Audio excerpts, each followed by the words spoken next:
you. Now back to the Paul filibuster. Chief Congressional Correspondent Mike Emanuel tonight on the tactic and the strategy of filibuster as a political tool.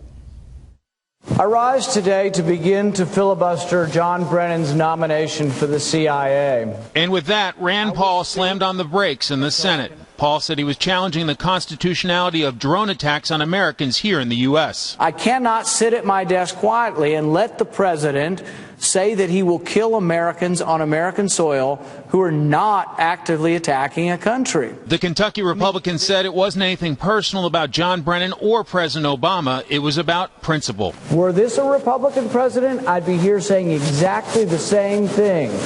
No one person, no one politician should be allowed to judge the guilt, to charge an individual, to judge the guilt of an individual, and to execute an individual. It goes against everything that we fundamentally believe in our country.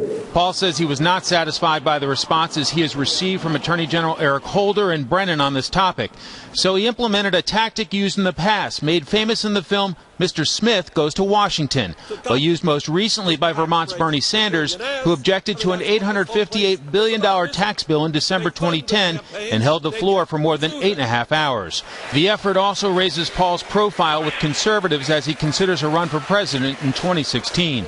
Today, Paul demanded answers. I will speak today until the president responds and says, no, we won't kill Americans in cafes. No, we won't kill you at home in your bed at night. No, we won't drop bombs on restaurants. Is that so hard? Last month, President Obama tried to address some of these concerns. We respect and have a whole bunch of safeguards in terms of how we conduct counterterrorism operations outside of the United States.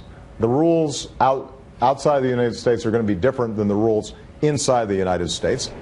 Paul held the floor for 3 hours and 10 minutes by himself, and as we take a live look at the Senate floor, you can see he is still going strong. This afternoon, a group of Republican senators, including Marco Rubio and Democrat Ron Wyden, joined him on the floor to ask him lengthy questions and give him a bit of a breather. Brett?